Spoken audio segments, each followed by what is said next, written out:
Bonjour à tous, bienvenue dans l'été chez nous. On vous emmène cette semaine à la découverte des merveilles du pays salonnais. Et pour cet épisode aujourd'hui, visite exceptionnelle d'un lieu exceptionnel. Il est le dernier château fort de Provence encore debout, le château de Lampéry. On va bien évidemment décortiquer son architecture. On verra qu'il abrite également des collections spectaculaires, notamment des objets ayant appartenu à Napoléon III, à Napoléon Bonaparte. Suivez-moi.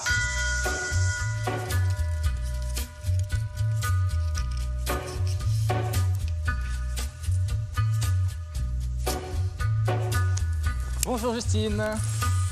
Bonjour. Merci beaucoup d'être avec nous. Tu es guide ici au château de Lampéry, magnifique forteresse, l'une des plus anciennes de Provence et l'une des plus grandes aussi. Qu'est-ce que ce château a de si particulier ?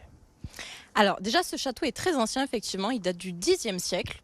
En tout cas voilà, les premières traces que l'on possède de son existence datent de cette époque-là. C'est effectivement le 3e château de Provence en termes de grandeur. Donc c'était un château quand même important parce que les archevêques d'Arles ont commencé à vivre ici à partir de 1150, quand Salon de Provence est devenu la capitale de la Provence.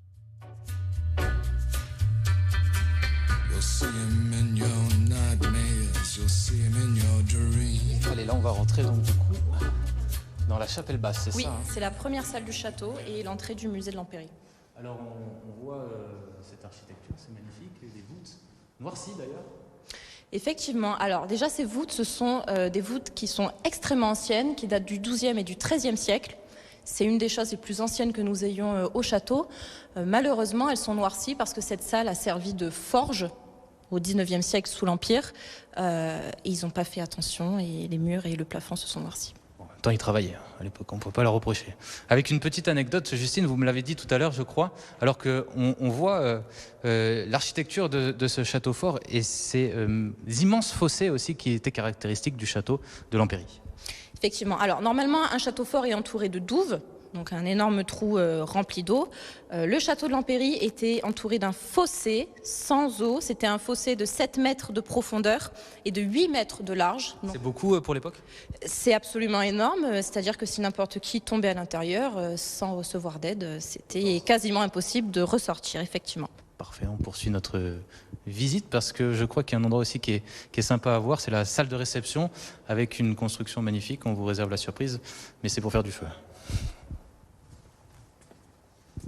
Donc Justine, ça y est, nous y sommes. Ah oui, d'accord, dans cette fameuse salle. C'est donc cette cheminée, une œuvre absolument magnifique. Donc nous voilà effectivement dans la salle de la grande cheminée, avec cette imposante cheminée construite par l'archevêque Jean Ferrier. Elle est en pierre calcaire blanche de la ville d'Orgon. Elle est aussi dans un style gothique flamboyant. Merci beaucoup Justine pour cette visite du château de Lampéry. Avec grand plaisir. Alors on s'est aperçu en visitant aux côtés de Justine qu'on a traversé des pièces où étaient exposés de nombreux objets d'époque empire. On va essayer d'en savoir un peu plus avec un spécialiste de la question.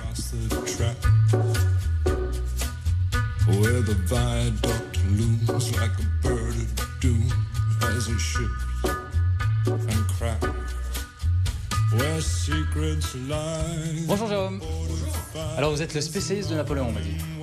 On va dire ça, je suis le régisseur des collections du musée. Ouais. Alors on a visité un peu le château depuis tout à l'heure et on s'est aperçu qu'il y avait une grande quantité d'objets d'époque empire.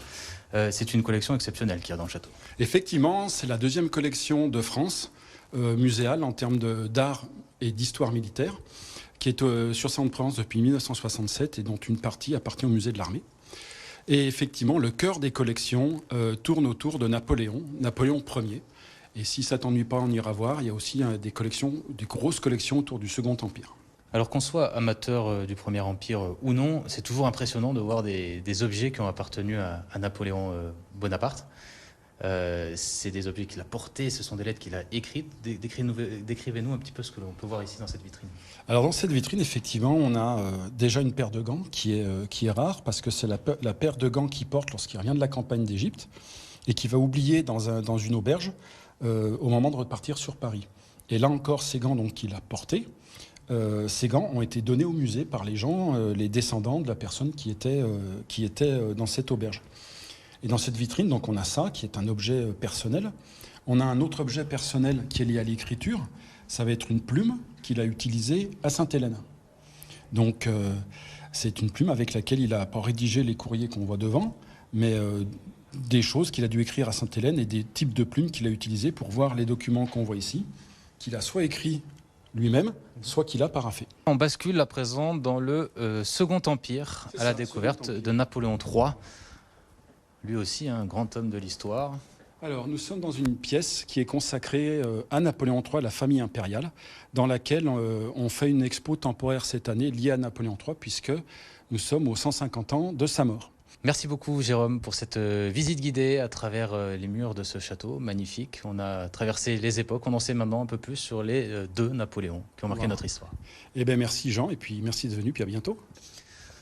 C'est la fin de cette visite et de ce dernier épisode en pays salonnais. On vous a fait découvrir toute la semaine les merveilles de la région, et ce grâce à une personne. Elle est ici, elle s'appelle Céline, elle est directrice de l'Office du tourisme de Salon de Provence. Merci beaucoup Céline d'être avec nous. Avec plaisir et ravie de vous avoir accueilli à Salon. Alors on a pris de la hauteur pour cette dernière séquence, on domine la ville de Salon de Provence. Qu'est-ce qu'on peut voir depuis la terrasse? C'est ça, on est ici sur la terrasse du château, c'est un point de vue stratégique et incomparable en fait sur Salon, puisque d'ici on voit la collégiale Saint-Laurent où est enterré Nostradamus, son tombeau de Nostradamus. On voit aussi la tour de l'horloge qui était une ancienne porte d'entrée de la vieille ville qui est à nos pieds désormais. Et l'église Saint-Michel d'origine romane qui est elle aussi au cœur du centre historique. Merci beaucoup Céline pour toutes ces explications. Vous aurez aussi reconnu le massif du Talagar dans lequel on s'est baladé en trottinette tout terrain, également la maison de Nostradamus que l'on vous a fait visiter cette semaine dans nos épisodes de l'été chez nous. Il reste plein de merveilles à découvrir ici dans le pays salonnais. Merci beaucoup de nous avoir suivis.